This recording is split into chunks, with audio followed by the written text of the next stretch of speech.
কোচবিহারের খোলটা মরিচবাড়ি এলাকায় চলছে জাতীয় সড়ক নির্মাণের কাজ, আর তাতে অস্বস্তি বাড়ছে এলাকাবাসীদের।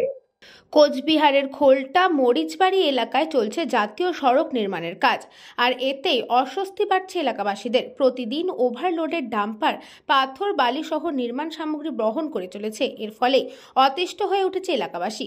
খারাপ রাস্তার কারণে চারপাশে ছড়িয়ে পড়েছে মাত্রাতিরিক্ত ধুলোবালি, আর এতেই নাজেহাল সকলে। সবচেয়ে বিপাকে পড়েছে রাস্তার ধারে অবস্থিত মরিচবাড়ি উচ্চ বিদ্যালয়। বিদ্যালয়ের ছাত্রছাত্রীদের অভিযোগ, তারা ঠিক মতন ক্লাস করতে পারছেন না এই ধুলোর কারণে। বিদ্যালয়ের বহু শিক্ষার্থী জ্বর, কাশি, সর্দি ইত্যাদিতে ভুগছে। বিদ্যালয়ে এত পরিমাণ ধুলোবাড়ি যাচ্ছে যে ঠিক মতো মিড ডে মিল পর্যন্ত খাওয়া যাচ্ছে না বলে অভিযোগ ছাত্রছাত্রীদের। এর ফলে বিদ্যালয়ের উপস্থিতির হার নিম্নগামী বলছেন শিক্ষকরা। বিদ্যালয়ের প্রধান শিক্ষকের বক্তব্য, রাস্তা প্রয়োজন, তবে বর্তমান সময়ে শুষ্ক আবহাওয়া থাকার ফলে ধুলোর মাত্রা বাড়ছে, ফলে ছাত্রছাত্রীদের অসুবিধা হচ্ছে। তিনি বলেন, রাস্তাগুলোতে যদি মাঝে মধ্যে জল দেওয়ার ব্যবস্থা করা হয় তবে কিছুটা হলেও স্বস্তি পাওয়া যেতে পারে। সমস্যা বলতে কাজ চলছে, প্রচুর মাটি দিক দিয়ে যাচ্ছে, ডাম্পার ভর্তি করবো। বর্ষাকালে বা বৃষ্টির সময় তো অসুবিধাগুলো বুঝতে পারিনি। এই মুহূর্তে যেটা হচ্ছে, সেই মাটি রাস্তায় করতে করতে এখন ড্রাই সিজন, একটা গাড়ি যাচ্ছে আর পিছনে প্রচুর ধুলো উঠছে। আমাদেরকে ছেলেমেয়েরা বাচ্চা স্কুলে আসছে, এবং স্কুল লাগোয়ায় যেহেতু প্রবলেমটা, এই সমস্ত ধুলোবালিতে বাচ্চা সমস্যা হচ্ছে প্রবলেম।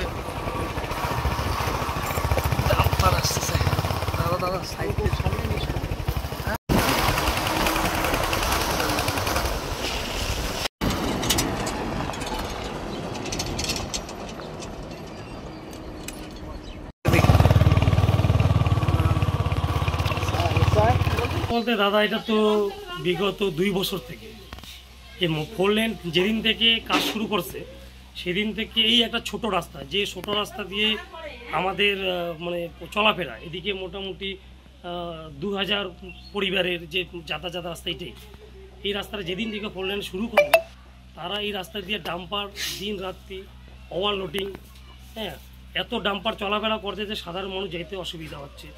তাদেরকে সাইড দেওয়ার মতো রাস্তা থাকছে না, ছোট রাস্তা। আর এই রাস্তাটা তো এখন যা পরিস্থিতি দেখবেন আপনি, বা দেখবেন যে এখানে পাকা রাস্তা ছিল, সে রাস্তাটা কিন্তু কাঁচা রাস্তা হয়ে গেছে। আর সারাদিন সকাল থেকে যখন ডাম্পারটা রাত অবধি চলতে থাকে, এই ধুলার যে অবস্থা, বাড়িতে আশেপাশে বাড়ির লোকজন থাকতে পারে না, যারা রাস্তা দিয়ে যাতায়াত করে তারা মানে চলতে পারে না। মানে এত ধুলা আসে চোখে, যারা বাইক চালায় বা হেঁটে যায় বা সাইকেল কীভাবে যাচ্ছে দেখছো, ভিড়াই দিলে ভিড়াই দিলে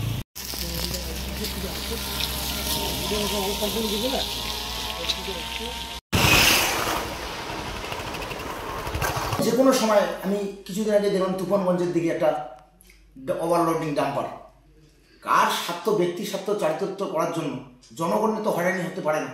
যদি করি না ওই ব্রিজটা ভেঙে যায়, একটা ছোট্ট কালভার্ট, আপনারা দেখবেন ওখানে বক্সা রোড, কয়েক হাজার লোকের জনজীবন বিপর্যস্ত হবে। আর কোনো বিকল্প কোনো পদে নেই, উল্টো সে রেল লাইন আর একটা মাত্র ছোট রাস্তা। ওই রাস্তা দিয়ে দিনের পর দিন, রাতের পর রাত মানুষ রাত্রে ঘুমোতে পারছে না। 2, 3, 4, 5টায় অনারবল গাড়ি চলছে। একটা মানুষের পাশে দিয়ে যে অনারবল দিন রাত 24 ঘন্টা গাড়ি চলে, একটা সুস্থ লোক সুস্থভাবে থাকতে পারবে না। প্রশাসন, আমরা অঞ্চল প্রশাসন বিভিন্নভাবে জানিয়েছিলাম, কিন্তু ঊর্ধ্বতন কর্তৃপক্ষ এটাকে নিয়ে কোনো ইস্যু করে না। সে প্রতিকার, যদি 2 আর 4 দিনের মধ্যে প্রতিকার না হয়, বড় আন্দোলন হবে। এবং আপনারা দেখবেন, আমরা মরিচবাড়ি কয়েক হাজার লোককে নিয়ে ডিএম অফিসের সামনে গিয়ে বলুন, ডিএম অফিসের সামনে, ডিএম অফিসের চেম্বারে গিয়ে সামনে গিয়ে ধর্ণা দেব। ব্যুরো রিপোর্ট, নিউজ পঙ্গো time. St. Augustine's Day School, Barakpur. Success for every child. Admission open 2026 to 2027. Contact number 900793 4555.